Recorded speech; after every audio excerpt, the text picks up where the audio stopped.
So welcome everybody. It's lovely to have you. I hope you're doing well.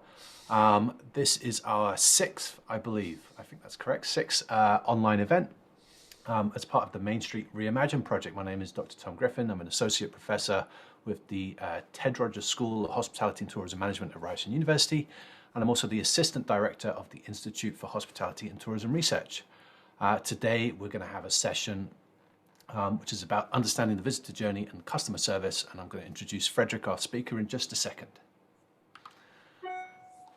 Before we get going, I'd just like to acknowledge the land upon which Ryerson University is situated. And of course, Ryerson is going through a process of changing its name shortly. Toronto is in the Dish with One Spoon territory. The Dish with One Spoon is a treaty between the Anishinaabe, Mississaugas, and Haudenosaunee that bound them to share the territory and protect the land. Subsequent Indigenous nations and peoples, Europeans, and all newcomers have been invited into this treaty in the spirit of peace, friendship, and respect. So this is part of, this is the Institute for Hospitality and Tourism Research that is putting on this series of events. And within the Hospitality and Tourism Institute, this is one project that we're doing, which is the Main Street Reimagined project. The Institute is associated with our school, and we're really interested in doing research that is of both scholarly value, but is also applicable and useful for the tourism industry. And we're really keen also, of course, to get our students, undergraduates and graduates, some experience working with the industry and giving them some opportunities as well. So please have a look at our website, htmresearch.ca, and follow us on social media and all that good stuff, and keep connected. So this particular series is part of the Main Street Reimagined project, and really that is about, we are tourism people bringing tourism ideas and tourism discussions to the Main Street community, so business improvement areas and the Main Street communities that they represent. We do have a website. We have lots of free to download PDFs on various topics relating to developing the visitor economy. Our next event, just to put a little plug, is going to be in 2 weeks from today. And we actually have a representative from Victoria BIA out on the West Coast who's going to talk to us about curating a Main Street, how to develop push a Main Street in a particular direction by choosing and selecting and encouraging different groups to make the Main Street their home. We do have a newsletter. If you haven't signed up, I will be dropping that into the chat very shortly. I really encourage you to sign up, and we can bother you that way about all of our events and what's going on. So to today's speaker, so it's my pleasure to welcome Dr. Frederic Dimanche. Frederic, of course, is my colleague at the school. He's been the director of the Ted Rogers School of Hospitality and Tourism Management for a few years now, since 2015. And he's been around. He's got some great experience, spent a lot of time in the States, in Oregon, and also working in New Orleans. And working with a consultancy firm, a marketing research firm as well. So, both the academics, but also the practical application of that research as well. And of course, Frederic came to Ryerson from the French Riviera, from Schema Business School. And so, he's got great diverse experience and stories to tell relating to the topic of today's presentation. So Frederic, thank you so much for being here. I'm going to hand it over to you. I'm going to stop sharing my screen. There we go. Thank you, Tom, for the introduction. Good afternoon, everyone. Greetings to all. So we're going to be talking about a couple of tools that we use to help us understand, the customer basically, or the visitor. I'm also going to be sharing my screen with you, if you don't mind. And a little reminder for those of you who are like me. Today's the 14th of February, and it's time for roses for your lover, and so don't forget that. I've made that mistake in the past, so here is a little reminder for some of you. I'm sure not all of you. Anyway, so the point is to understand the visitor journey, and as Tom said, I've been working on this for quite a long time. In fact, when I was in New Orleans, I worked with the Ollinger Group, that consulting firm, and most of what we did was actually consumer-related studies, and we worked with all kinds of different sectors, tourism, obviously, and hospitality, but we worked also with healthcare, companies, hospitals. We worked with universities. And for many of our clients, the concern was, how do we better understand the consumer and what they expect and what are their needs, and how we can better serve those consumers.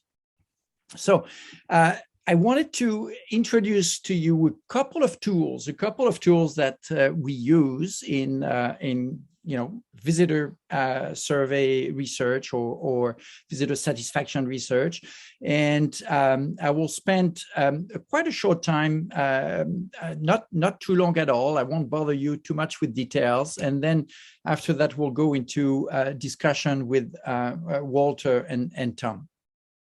So understanding the visitor journey. The journey is the term that we use in service quality programs, to understand what is the client or what is the visitor doing from point A to point B. And we have to determine what this point A and this point B is, and whatever happens in between, right?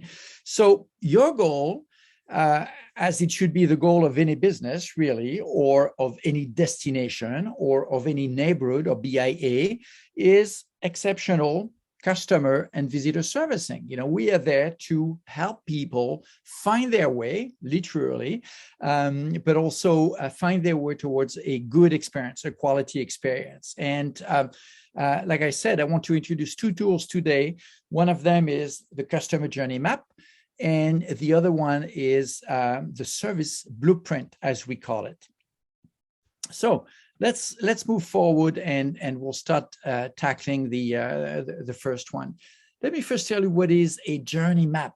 A journey map is a as realistic as possible view of the journey that your visitors have with your neighborhood and your attraction and your services.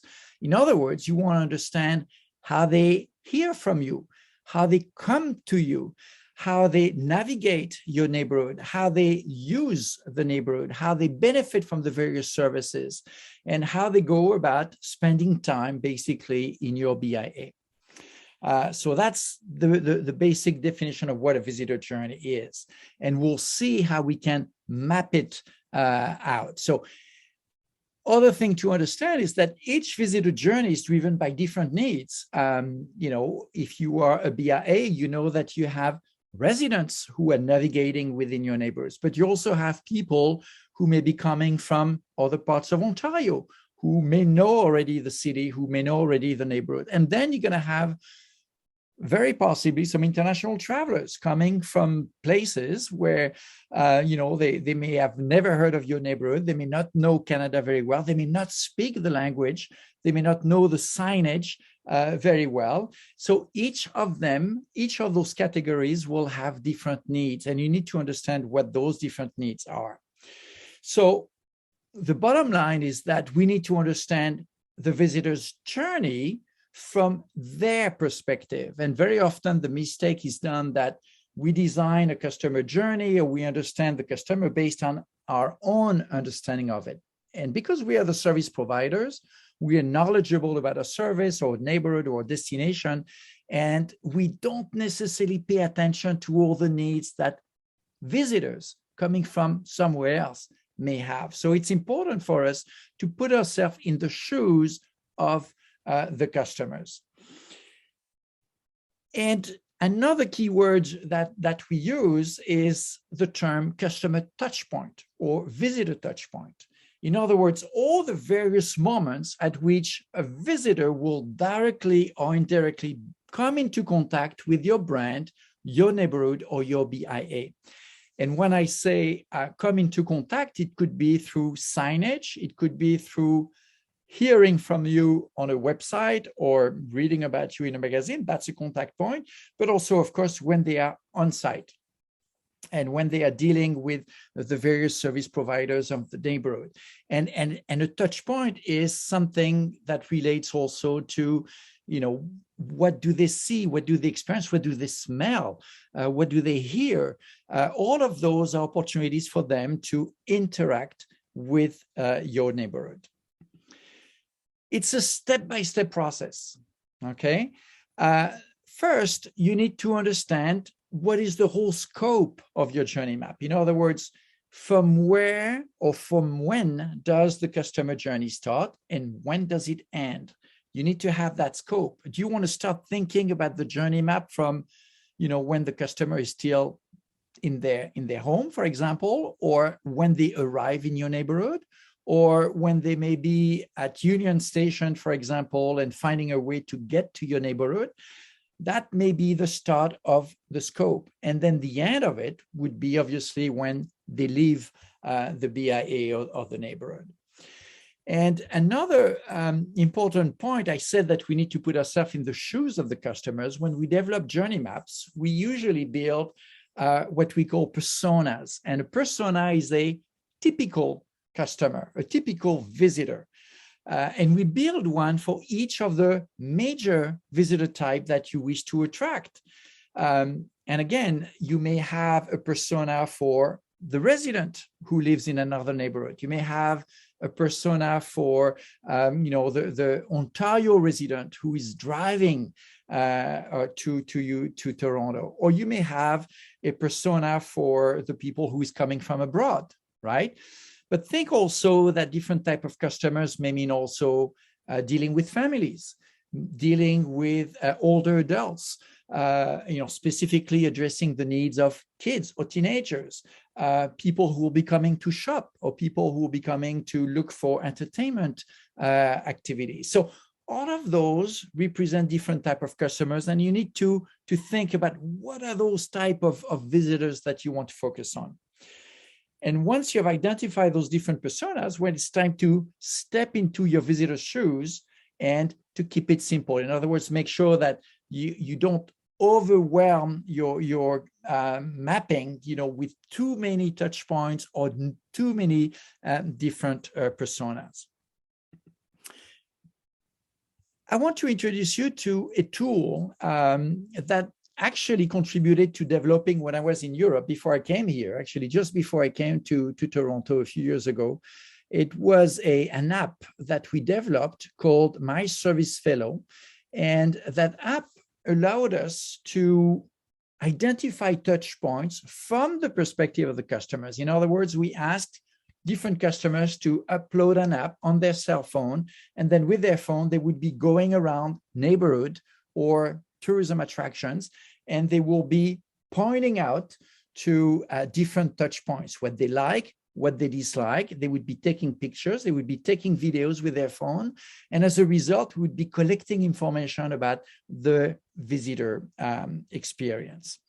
And a customer journey map looks like this, actually. You identify different touch points, 10, 15, 20, depending on the customer journey, and you try to understand, maybe with smileys, as I represent here, how satisfied they might be with a touch point, or ambiguous maybe, or totally dissatisfied they might be with a different touch points. At this point, I'd like to stop sharing this and show you something else, if you don't mind. I want to show you a 90-second video that will really explain to you what was behind this app. So I'll share my screen again, and I'll play this for you. Personal experiences don't fit into categories of surveys. What matters are real stories from real people. Experience Fellow is a free mobile app that allows you to give valuable feedback on the go by documenting and evaluating your experience at any moment you think is important. Imagine you're going on a business trip. Experience Fellow lets you easily document your flight experience. That meal tasted pretty bland. You can also document how you experience finding the hotel. That was easy. Taxi! Use your time in the queue to evaluate the check-in. Check-in took way too long. Did you find your room quickly? That was disappointing. Give each situation a title and evaluate how you feel in this moment. Use text, photos, or videos to document all positive, neutral, or negative aspects. Adding and evaluating can be done offline, preventing expensive roaming costs abroad. You can review and edit your evaluations at any time. Your data will be analyzed and will give valuable insights for improvement and innovation. With Experience Fellow, you can give valuable feedback based on real experiences. Experience Fellow, your experience matters.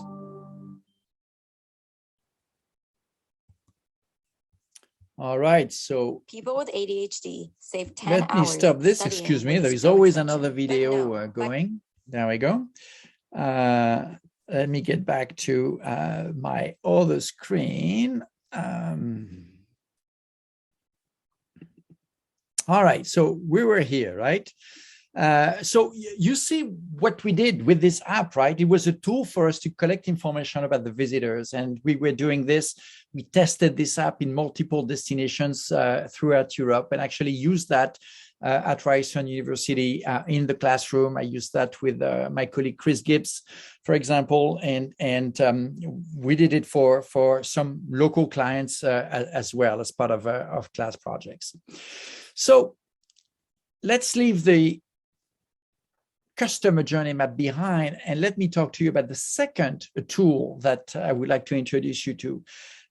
It's called a service blueprint, and a definition of a blueprint diagram is to, once again, visually map out the steps in a service process, making it easier to design a new process or to document and improve an existing one. This type of thing may not apply very much to a destination or to a neighborhood, but it applies more specifically to businesses, where there is actually processes to deal with the customers, be it online or in a face-to-face type of situation. And to better explain it, I just want to show you an example of a service blueprint. This, what you see here, is a service blueprint for an event. It could be a leisure event, a festival, or a school event, whatever it may be actually. But the bottom line is that you see a number of things, and you see here the top column, attendee action and physical evidence. In other words, that's what the visitor is doing. Register for the event, going to the event, arrive at the event, signing, et cetera, et cetera. And every time there is what we call physical evidence, something tangible that the company has been doing for the customers and that the customer is actually seeing and experiencing, okay? All those are opportunities for us to document what we call interactions between the service provider and the customer. Some of those interactions is what we call front of stage or front of the house, things that, again, the customer sees and interact with. But then some of the interaction are in the back of the house. We can see here in the gray, the back of stage interaction, of back of the house interaction, where that the customer does not see. It could be, for example, your marketing team preparing a blog post. It could be your financial services working in accounting. It could be your registration team managing the registration for an event or for an attraction. But what we're trying to do here is to document step by step the service delivery process, showing what are the interactions between the customers and the firm, and indicating what are those visible interactions to the customers and those interactions that are invisible to the customer. So we could spend a lot of time going further and explaining this, but I think I will stop here, and we may talk about this in further detail with in the discussion a little bit later. I'll end with one thing to remember. The customer experience is a series of interactions, right? What we call the touch points in the visitor journey, right? Each touch point matters, either in building trust and satisfaction or in taking it away. So think about litter in the streets. That may lead to customer dissatisfaction. Think about having a rude service attendant or a retailer in a store that can bring a bad reputation not only to that particular store but to the whole experience of what should be a good experience in an afternoon in your neighborhood. So we need to think about all those different touch points, and we need to take them all into consideration. They all have an impact on customer satisfaction. And I will end here and open this for discussion. Thank you, Frederic. Some really practical, useful tools there, and great to see them. See you explain them. Thank you. I have some questions and discussions as well, but I'd really like to open it up to everyone and anyone on the call. So please do feel free to come off mute and ask questions. Give examples that perhaps it's making you think of, or type into the chat, and I can read out your comments as well. Walter, perhaps. Yeah. That was great, Frederic. Thank you for that. One of the things that I think we forget at times, especially at the Main Street level, is exactly what Frederic was talking about, all those interactions. There's two things. One of the things that Tom and I have been talking about is who is your target.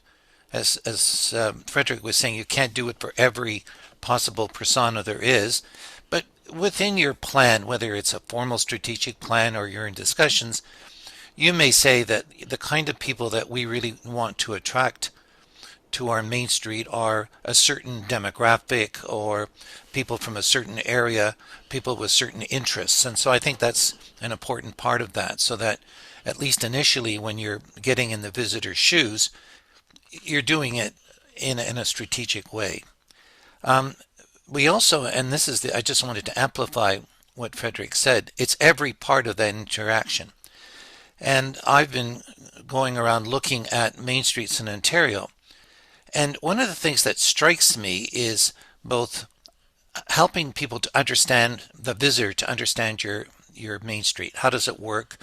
Where do I park? Becomes an important part, because if it's difficult to park, I may not even bother. Or that's already setting me up to have a lower level of satisfaction. But one very basic thing, and I think that Frederic, you and I have done this work before, find out that something as basic as a washroom becomes a very important consideration. I've driven some distance. I have 2 children, and maybe I have my elderly parent with me, and the accessibility and signage and cleanliness of a washroom. So you could be doing everything right. Your store could be set up right. Your window's great. The way you display your merchandise is wonderful. But if before I get to the store, if I haven't been able to find a place for my children to use the washroom, what am I left with? That might be my lasting impression, that there wasn't even consideration of the fact that this is a basic human requirement. And so you may not be able to supply it as an individual business, but the Main Street should be thinking about that in terms of where you find them and how clean they are, and if they even exist.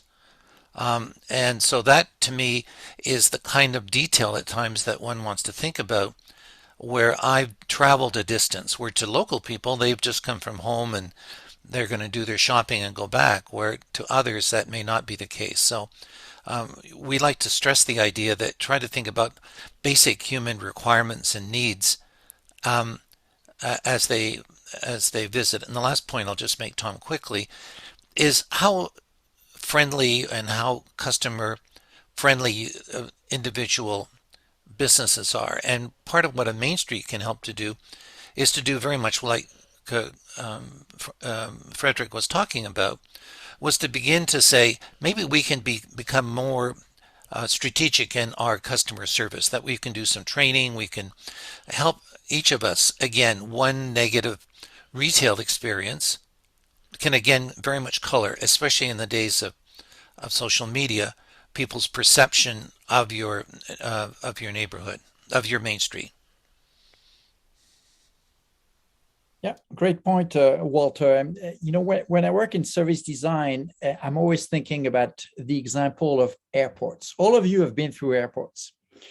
And what strikes me, so some airports are better than others, I agree, and some of them are more comfortable than others, but all of them have worked a lot on designing a system of signage so that everyone, even those who cannot understand the local language, can find their way. And the signage is about, as you said, the washroom. You see it absolutely.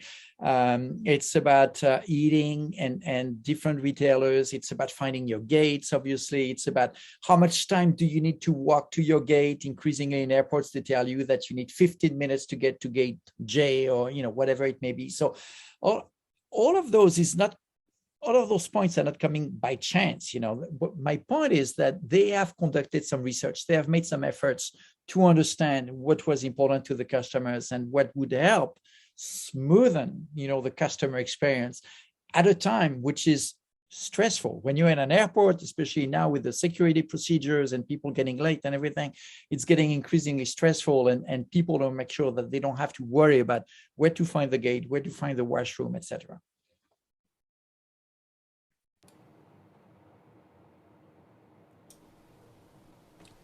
Are there some questions or comments from our audience?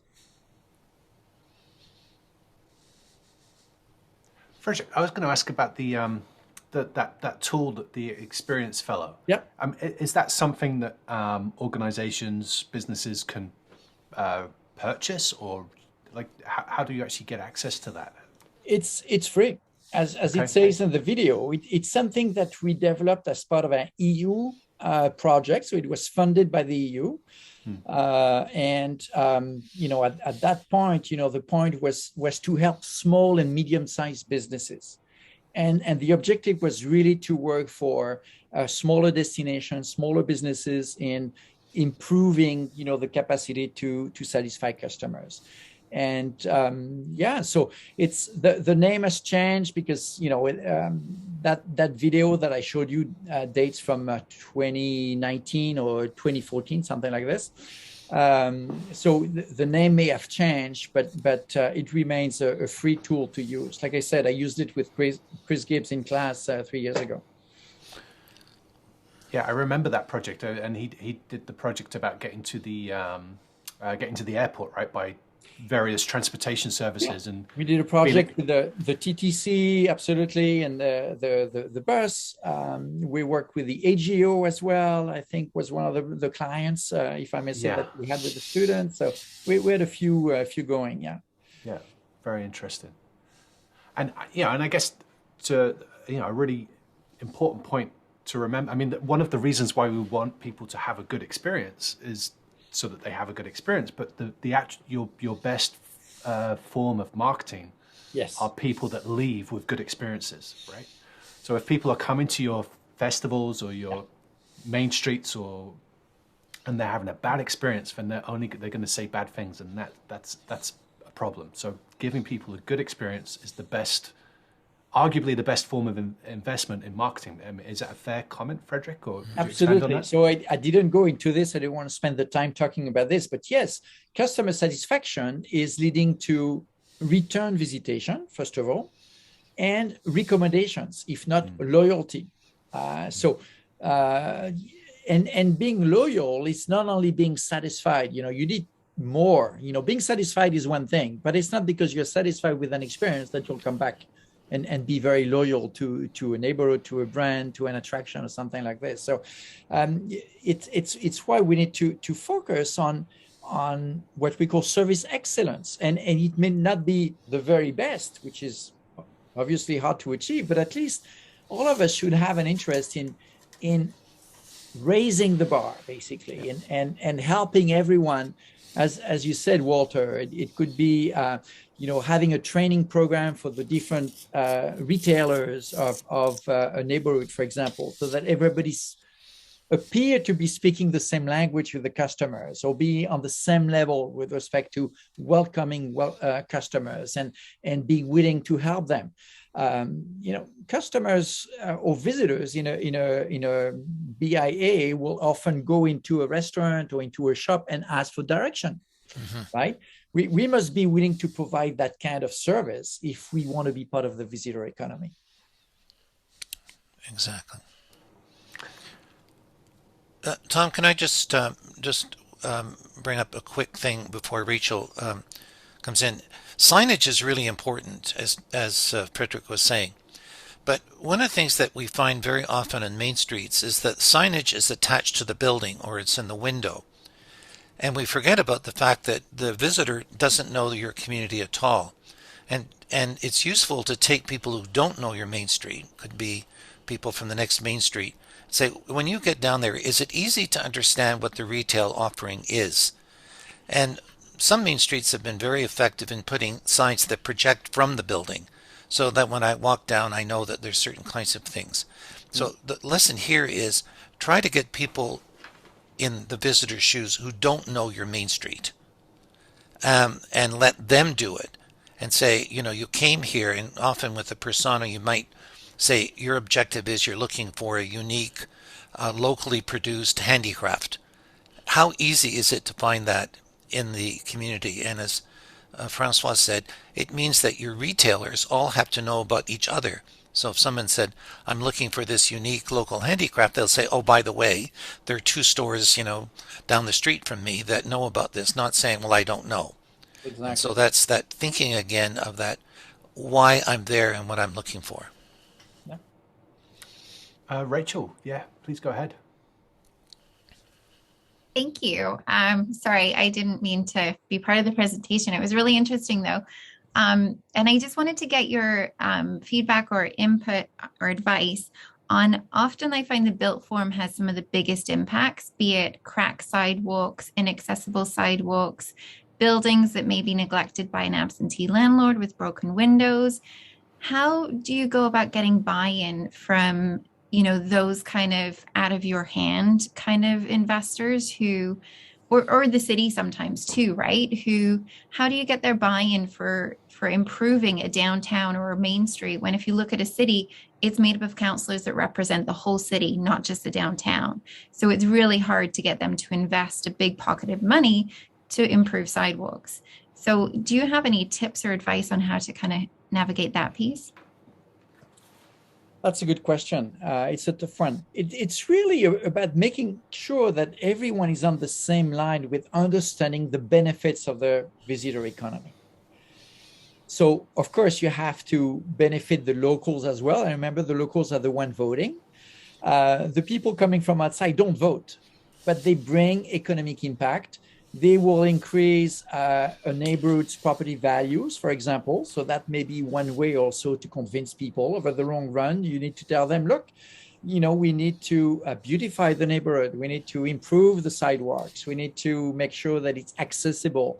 A number of things that need to be done that eventually will increase satisfaction and will increase property value. And to add to that very briefly, I mean, perhaps ideally collecting data from your own community, and if that's an investment to some extent, borrowing results from other studies that have happened in other places to show that, perhaps if we did that exercise with the phone app that Frederic was talking about, and perhaps there's a dip in the experience when you walk past this particular strip of retail or whatever it is, right? And then being able to go back to the decision makers and say, well, look, everybody's having a good time until this happens, right? And some data might be useful there, or borrowing it from other places if it's hard to get it yourself. Yeah. One of the things that we'll be doing in a subsequent webinar is talking about exactly what Frederic was talking about. How do we make the case for the economic and cultural and social value of the main street? And we need data to do that. I think that's absolutely essential. And one of the things that we know that all main streets face is a difficulty in terms of time, of money, of expertise of doing that. But it's very hard to make a case to a local councillor why he or she should be investing in sidewalks unless you can demonstrate that A, it's causing less business success, and if we did it, here's what could happen. And as Tom said, it could be from somewhere else, that once they took care of the basics of a physical environment, that they could deal with it. But it's also, I think, an intangible thing that, Rachel, just that, so there's that physical part, but there's an intangible thing that there's certain places you go that you feel good. And it's probably a product of, as Frederic was talking about, the customer service. Do you feel safe? Is it easy to get around? All that kind of stuff. And so I know that there's increasing interest in that intangible part. One of the things that, real estate agents know is that they'll have cookies, that have just been baked in the house, because that makes you feel that there's a good feeling. Well, are there things that your Main Street can do that help that, to begin to say that, we've got a rich history, we're a community that's always reached out, we care about each other. So that intangible part at times may help to counteract a physical environment that's not exactly as you would like it, because that's something you can do as a Main Street, whereas you say there's a wide range of stakeholders you need to involve to get the sidewalk fixed. And so I don't think we want to lose the fact that, how do people feel when they're in your community, which is intangible, right? It's a product of a lot of things. And so I think that very often we need to do that.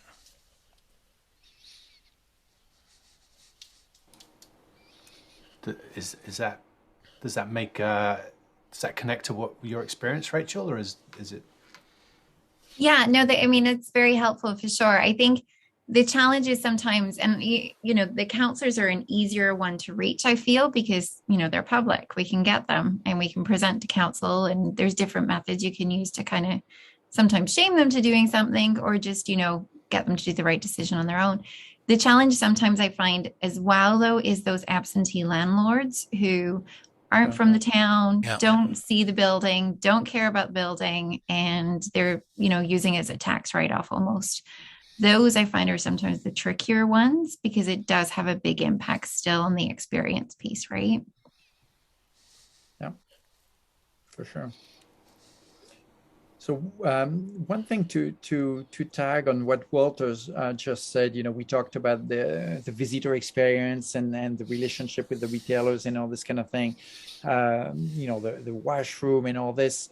Walter, you talked also about the sense of security and safety.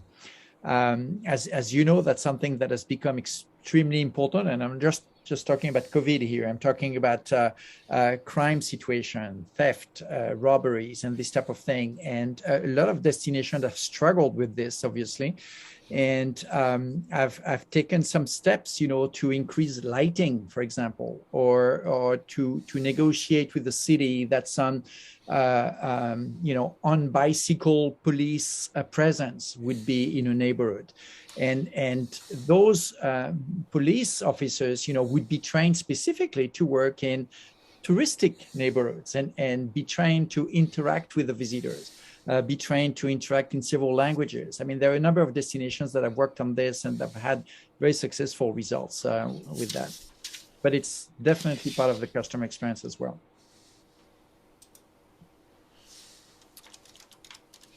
I had a question, Frederic, and I'm gonna.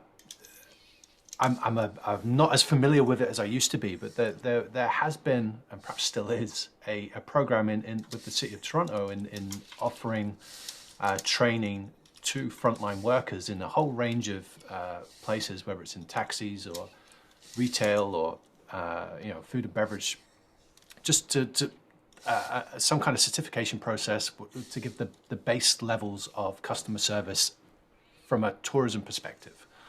And I think there's a couple of people on this call that have been involved with it. I'm not going to call you out, but if you are curious if you're keen to share your experience with this, I'd love to hear from you. Have you seen that type of process play out? Because the City of Toronto is a massive organization. Seeing the benefits that relatively consistent customer service can bring, I guess, have you seen that process play out perhaps in smaller DMOs, like destinations that might be applicable to a BIA type situation? what I've seen is some training program, typically to make people understand of what the economy, the visitor economy, sorry, is. That's what I've seen, so that the retailers in a neighborhood, the different restaurateurs, who may be used to cater to locals, may have a different mindset, for welcoming and for servicing people who come from out of town and who come from from abroad. The language issue is important. We very often take it for granted, right? We think that everybody speaks English, right? Well, it's not the case. It's not the case. Some people struggle and they welcome an opportunity. And I remember seeing that in some destinations in France specifically, where there would be some specific stickers in the windows of some retailers or restaurateurs and everything to indicate that people in France speak English, which, as you know, is not that easy to find. But it's a step forward that was made by several DMOs at the local level. You're talking about small town, to try to encourage outside visitors to come and to make sure that they have a quality experience. And somebody's been kind enough to remind me in the chat that it's called We've Been Expecting You from the City of Toronto. I'll just drop the link in there. One part of that project is to offer some kind of base level customer service training for frontline workers. Yeah, Carly, please. We have offered similar programming, and we know that our local chambers of commerce have done that, or even our RTO. The challenge that we have locally is that uptake and participation in those types of training sessions isn't always very good. And sometimes it's a really challenging conversation to have when the interpretation from visitors, maybe that the customer service standard isn't quite what they would expect, but the business owners tend to believe that they're offering an exceptional level of customer service, and so it's hard to cross that barrier. So I don't know if you have any recommendations from the provider offering those trainings, how to increase uptake in participation. I'm going to give you an anecdote, and don't get offended by this, but I'm working on another program with a colleague of mine who is a former retailer, and we have been developing with our TRSM executive branch a training program in service excellence, just that, to raise the bar, literally, for retailers. And when we go and talk to the retailers, and we're talking about Toronto here, and I'm talking about, fairly fine level brands, what some of us would call luxury brands. We've done some mystery shopping experiences there to test them, basically. We came back unimpressed. But when you go and talk to the bosses there, the store manager or the CEO of the brand, for the region of Ontario, even for Canada, they all think that they do a fantastic job. So they definitely have a very strong bias. They are very self-confident about the quality of the experience that they provide. And that's unfortunately something that is a problem. And we see that also in the hospitality business and the restaurant business in Toronto, where people feel like, we're doing well. Why do you want me to improve? We're doing great. No, people are not doing great. And there is always room for improvement. But it's not easy to convince them. Thank you. Yeah.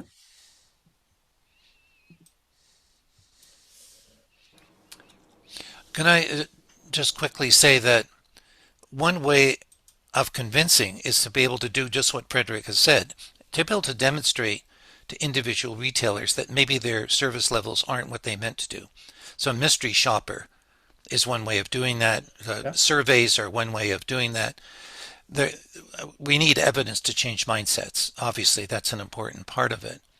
But if we can position, and the Main Street program in Canada before it ceased to exist was starting to do that, which was really to begin to demonstrate that the way that we encounter that visitor, that customer, had a lot to do with whether they bought, whether they came into your store, whether they actually purchased, and so it's I think what we need is evidence when one way or another. Either you're not doing very well, or here are examples of Main Streets and individual enterprises that have been able to demonstrate that by better training, different kinds of staff, different procedures, that they've been able to increase their bottom line. And so again, it's a very difficult problem, but we need to be able to demonstrate that there is a reason for doing it. Otherwise, as you say, everyone feels they're doing just fine. Yeah, it's a challenge for sure. It's a challenge.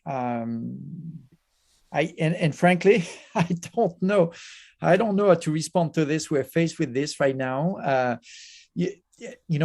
We work in hospitality and tourism mostly, but I think that applies to retail very much. We are coming out of a pandemic. Everybody's suffering from what we call the labor shortage. A lot of our workers have left the industry. The industry knows and has been told for months now that we need to provide better work conditions for people to stay in, better development conditions, better salaries, and all this kind of thing. And everybody says, yeah, that's what is needed. But as now that we are slowly reopening, we start to see the same problems. So I'm not convinced that the hospitality and retail sector are learning from the crisis that happened in the past 2 years.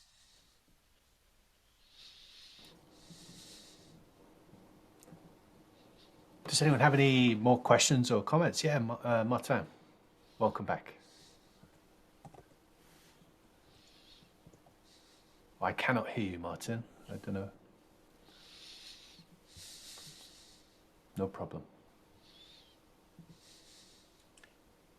If you don't mind, I will put. May I put something in the chat for everyone? Please do, Frederic. Yeah. And Martin, whenever you've got your microphone back on, let us know. Love to hear from you. A little article here that may be useful for people to focus on. It's one thing to focus on the customer experience. It's important, of course, but we cannot be successful in making sure that the customers are satisfied if our employees are not satisfied.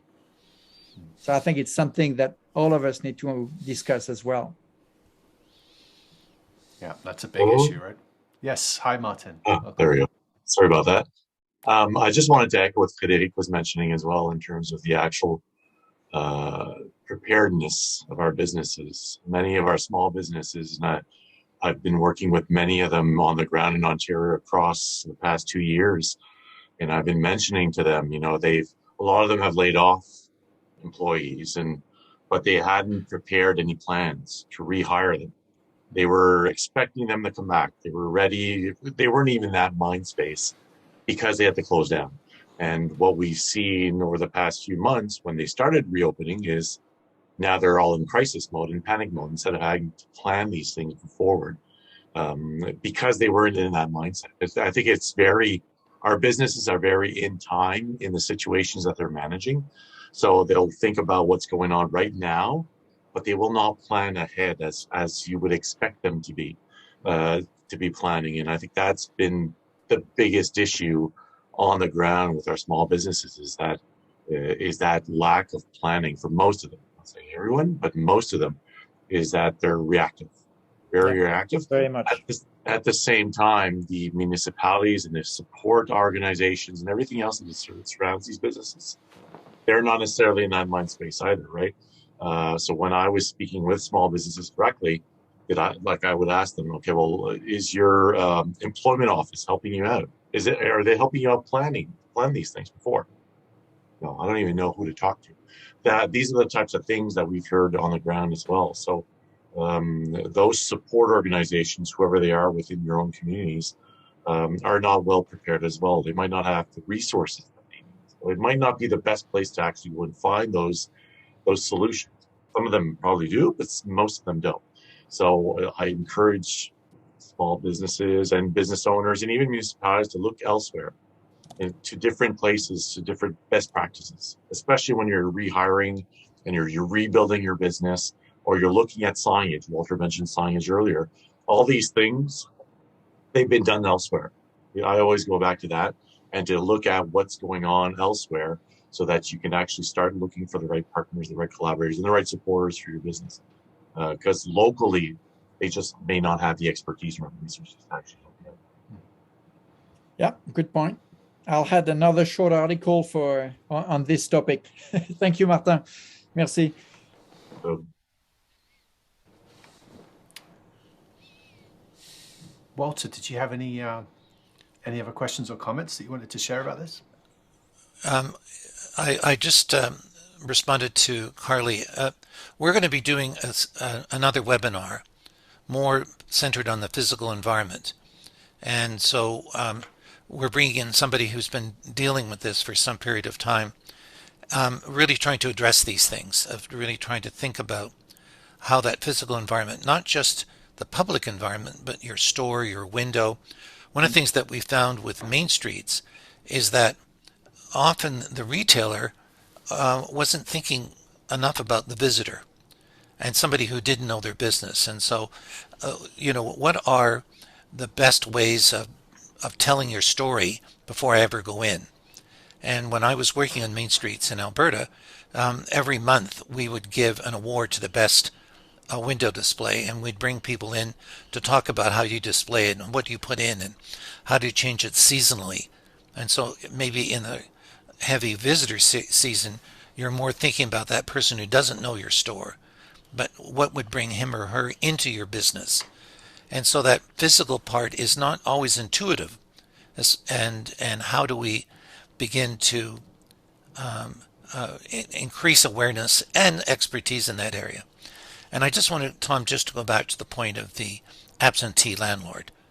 I mean, that is a major issue, that their objectives are often completely opposite to what a main street is trying to accomplish. But one of the things to do is to say, what kind of case can we make to them that there is an advantage to them? And for some of them, it may not be. They're simply holding it. They don't really care. They're not going to invest any money or any effort. It's just a piece of real estate investment. But especially when it comes to vacant stores, we now have enough experience with understanding the very negative experience that vacancies provide to that total experience. And there now are ways of beginning to deal with that through pop-ups and other programs. And Tom, maybe that's something we need to think about in a subsequent one.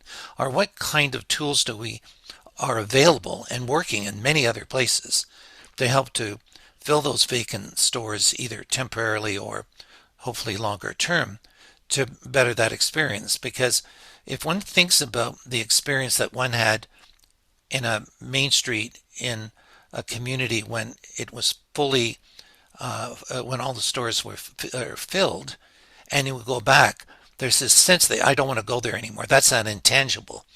It's not, there's a break in the retail experience. There's things missing.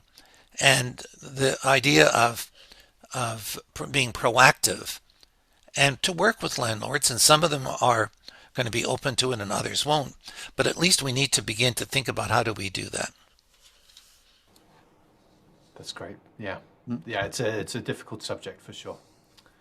I think in the sake of time, I think I'm going to start to wrap things up there a little bit, and just first of all say thank you to Frederic for starting a really interesting, valuable conversation that is kind of central to the tourism experience, the whole tourism philosophy that we're trying to bring to this of looking at the area as a destination and then the different components of that and how they feed into the experience and looking at it from the visitor's point of view. And very quickly, one of my first jobs, a really important lesson I learned was cleaning hotel rooms.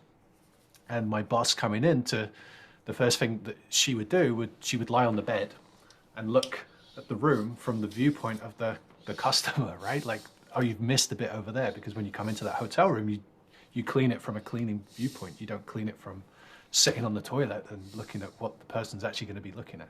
Anyway, so it's a really valuable process to go through. And then thinking about what a BIA as an organization, trying to kind of encourage some of those best practices and identifying some of those strengths and weaknesses in that process is a useful process too. Yes, Walter, I can see. Just not to, Frederic will be providing us with a written section to go into the handbook, and that'll be coming. And Tom will be making you aware of when that will become available. And so we really do welcome and encourage your feedback and questions and suggestions about this. We realize we are not BIA experts, but Main Street experts in all things. But and if you think there's something we should know about and perhaps should cover in one of our sessions or one of our handbook chapters, we would love to hear from you. But thank you, Frederic, for your time. Thank you, everybody, for your input and your questions. I'm going to very quickly share again the newsletter link to our project. So please do sign up and keep in touch. In 2 weeks from today, we will be talking about curating a Main Street with the BIA from Victoria in British Columbia. And merci, Frederic. Was there any last thing you wanted to share, Frederic? I'm just, I know you've been working on this project with Walter for quite a while. I'm glad to see that there are some people who appear to be repeat attendees on a regular basis, and I'm really excited about this project because I really think it can make a difference for many small town destination Main Streets, BIAs, especially after the COVID recovery. I don't know if you've been visiting some of the neighborhoods right now, but you see that many businesses have closed, right? During the weekend, I went to Barrie. I went snowshoeing around Barrie, and we went to Barrie downtown. I'd never been to Barrie downtown before. Part of the Main Street is a place that you don't want to walk into. Everything is bordered, with board, plywood type of thing. It's really not attractive, right? So I think there will be some efforts to be made by municipalities to tackle this, because you want to be attractive despite the loss of some of the businesses. Yeah, absolutely. Okay, thank you, Frederic. Thank you, everybody. Thank you for having me. Happy Valentine's Day. Take care. Bye. Take care. Bye-bye.